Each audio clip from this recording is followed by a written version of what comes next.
Karena waktu itu ada ribut-ribut soal desa fiktif di Konawe, ada 52 desa. Ternyata kita ketemukan ada nama desa, namanya Desa Siluman.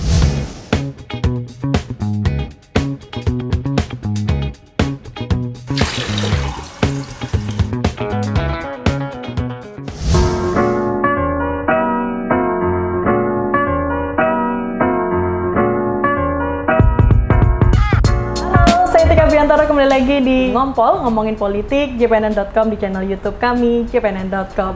Kali ini spesial edisi setelah WFA, beberapa lama kita akhirnya bisa kembali beraktivitas.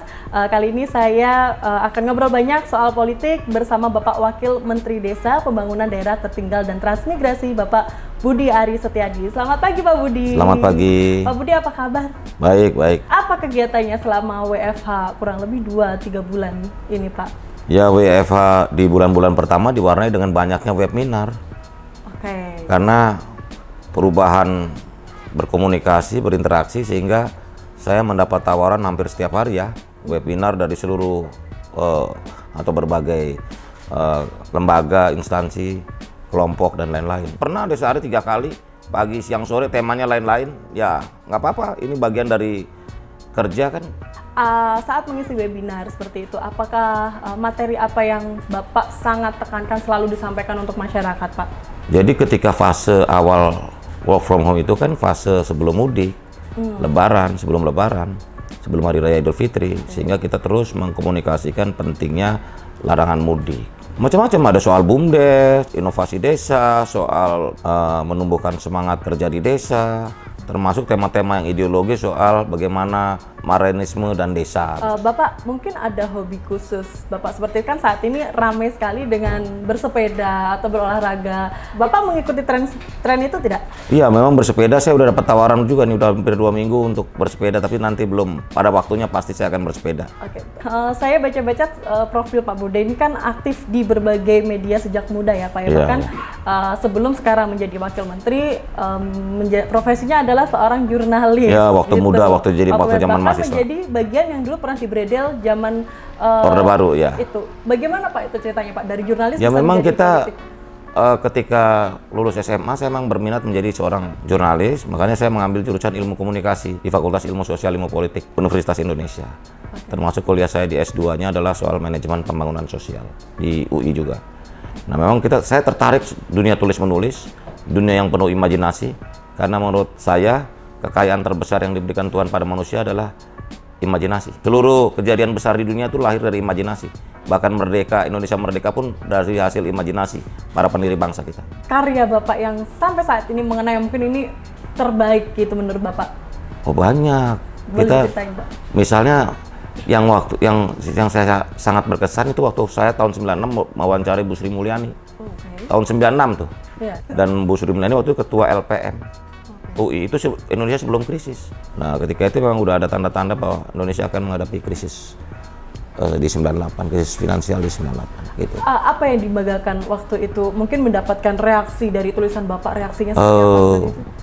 Saya merasakan saya mendapat view, pengajaran, ilmu pengetahuan, cara berpikir yang cukup sistematis dari Bu Sri Mulyani. Oke. Dari profesi Bapak dari jurnalis sekarang menjadi masuk ke kabinet Presiden Joko Widodo. Apa tugas utama yang diberikan Jokowi kepada Bapak untuk mendampingi Bapak Menteri? Iya. Ketika awal saya dipanggil Pak Jokowi ke Istana Negara untuk ditugaskan sebagai Wakil Menteri Desa, Pak Presiden memang sudah menekankan tugas untuk saya, yaitu mengawal dan mengawasi dana desa. Dan itu kan terlontar juga ketika Pak Presiden mengumumkan saya sebagai Wakil Menteri Desa di Istana ketika itu. Ya, tugas kita itu bagaimana dana desa yang begitu besar, begitu luar biasa itu, nilainya sekarang hampir 72 triliun per tahun, itu bisa kita kawal, kita pastikan bahwa dana desa itu bisa efektif bagi pembangunan masyarakat desa. Oke. Ada target khusus tidak Bapak dari Jokowi? Oh ya, dengan dana desa yang transparan dan efektif ini bisa mempercepat dan mengakselerasi pembangunan di wilayah perdesaan di seluruh Indonesia.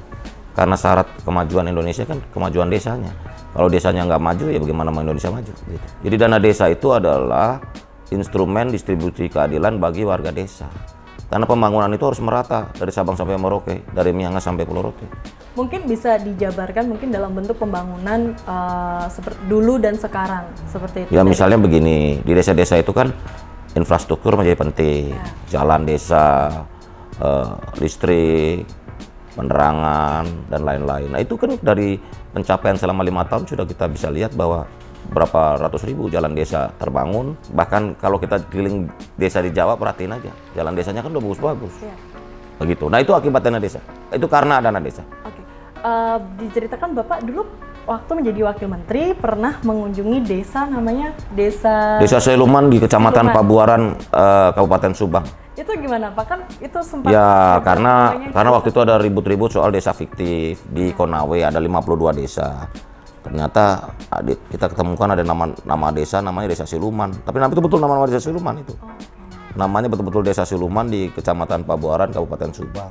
Desanya ada dan nggak siluman. Gitu. Itu historis namanya karena Desa Siluman itu ketika zaman Belanda dipakai oleh para pejuang kemerdekaan Indonesia untuk sembunyi. Ketika dikejar, larinya ke desa itu nggak bisa ditemuin lagi, sehingga akhirnya dinamakan desa itu Desa Siluman. Pak, dari dana desa yang digelontorkan saat ini kan berbeda jauh dari tahun-tahun sebelum zaman Jokowi. Apakah dana desa ini sudah berdampak signifikan saat ini, Pak? Seperti apa itu? Begini, prinsipnya kan dana desa itu memang memberi kesempatan yang sama kepada seluruh wilayah di Indonesia untuk maju dan berkembang. Nah, kesempatan itu sudah diberikan oleh Pak Presiden Jokowi lewat sarana politik anggarannya yang namanya dana desa. Seluruh desa relatif hampir sama kesempatannya. Nah, selanjutnya tergantung desa ini mau maju dan tidaknya kan tergantung dari kreativitas, inovasi dari warga desa tersebut. Setiap saya keliling desa, saya selalu tegaskan ada 3 hal utama yang menjadi syarat dan prasyarat kemajuan desa. Yang satu ada anak mudanya, yang kedua SDM-nya kreatif dan inovatif, dan yang terakhir yang ketiga adalah partisipasi warga desa. Bisa dikasih contoh Pak, desa yang mungkin Banyak. sudah yang Pak bisa Saya pernah lihat di contoh. Bojon Kidul di Malang misalnya, itu kan desa maju sekali. Ada kawasan wisata yang luar biasa. Itu dari mulai pengelola BUMDesnya, pedagang pasarnya, itu semua warga desa itu. Jadi ada partisipasi warga. Bahkan mereka bisa memberikan kontribusi hampir 1 miliar lebih per tahun dari hasil usaha mereka BUMDesnya. Bapak ini kan selalu mendampingi dan mendukung program-program menteri untuk pembangunan di desa-desa. Bagaimana cara Bapak Budi Ari untuk membagi tugas dengan Pak Menteri, Pak? Ya pokoknya kita kan anak buah, jadi ditugaskan apa aja kita siapkan. Orang kita nggak pernah minta kok di Wamendes, termasuk sama Pak Presiden kan saya nggak pernah. Saya mimpi pun enggak, saya kan anak kota. Begitu. Tapi kecintaan saya pada desa adalah bagian dari kecintaan saya kepada negara ini. Karena negara ini harus dimajukan desanya. Karena menurut data-data statistik, BPS dan lain-lain, angka kemiskinan di desa masih sangat tinggi dibanding kemiskinan di perkotaan. Jadi untuk memberantas kemiskinan di Indonesia, ya kita sejahterakan desa, majukan desa. Pak Budi, ini kan Bapak ini ibaratnya anak kota, terus gitu membangun desa seperti itu. Tentunya bisa sangat melihat bagaimana perbedaan pola hidup anak muda. Karena di kota dan di desa mungkin Bapak menemukan perbedaannya. Bagaimana menjadikan hal ini tuh bukan suatu perbedaan dan motivasi untuk ikut membangun desanya, Pak? Begini, desa itu harus dilihat dari satu kesatuan. Karena di sana ada budaya, ekonomi, sosial. Kelebihan dari budaya desa itu adalah kegotong royongan, keguyupan. Itu masih dimiliki di desa. Di kota lebih individualistis tentu saja. Nah, itu modal kekuatan utama desa. Di desa ini untuk bisa lebih maju kan kita sudah didukung dengan dunia digital ya Pak ya. Dan implementasinya digitalisasi desa ini seperti apa Pak? Jadi begini, kita mengatakannya digitalisasi ekonomi desa sebagai transformasi untuk Indonesia maju. Karena digitalisasi ekonomi desa ini menjadi syarat mutlak bagi kemajuan sebuah negara, sebuah bangsa, termasuk juga untuk kawasan perdesaannya. Karena angka-angkanya sudah jelas. e-commerce kita itu di tahun 2019 nilainya 21 miliar US dollar atau sekitar 140 triliun rupiah. Tapi tahun 2025 atau 5 tahun ke depan ini diprediksi angkanya 81 miliar US dollar. Hampir 1.100-1.200 triliun rupiah. Hampir 4 kali lipat peningkatannya dalam 5 tahun ke depan. Nah, pertanyaannya, e-commerce kita ini yang sekarang ngetop-ngetop ini selama ini begitu diperiksa itu adalah isinya barang impor yang jumlahnya hampir 90%. Nah, ini kan dalam jangka pendek maupun jangka panjang sangat berbahaya bagi ketahanan ekonomi sebuah negara. Nah, karena itulah saya memaknai digitalisasi ekonomi desa ini adalah dengan semangat baru bagaimana memindahkan arus barang bukan dari kota ke desa, tapi dari desa ke kota. Lalu sejauh ini bagaimana Pak peran pemerintah untuk hal itu? Sudah sampai mana? Ya, pemerintah dengan regulasinya kan harus terus mendorong agar terjadi keseimbangan. Jadi arus barangnya jangan gini loh. Sebagai negara Indonesia jangan hanya sekedar jadi pasar dari sebuah kemajuan ekonomi digital seperti e-commerce ini. Jangan sekedar menjadi pasar Indonesia.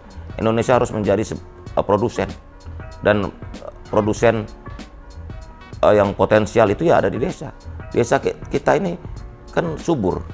Jadi saya selalu tekankan bahwa Indonesia ini, masa depan ekonomi Indonesia ini harus bertumpu pada 3 sektor, karena itulah absolute competitive advantage kita sebagai sebuah bangsa, yaitu sektor pertanian, perikanan, dan pariwisata.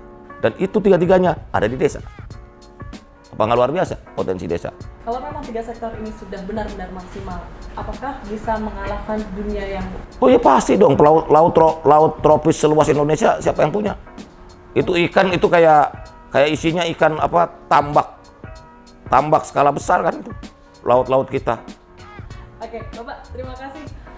Menarik sekali ini kita perbincangan soal potensi budaya, potensi dari desa-desa kita yang sungguh luar biasa, bahkan bisa menjadi yang nomor 1 di dunia ya Pak Budi ya. Tapi kita break dulu, kita akan kembali lagi di segmen 2 Ngompol ngomongin politik JPNN.com.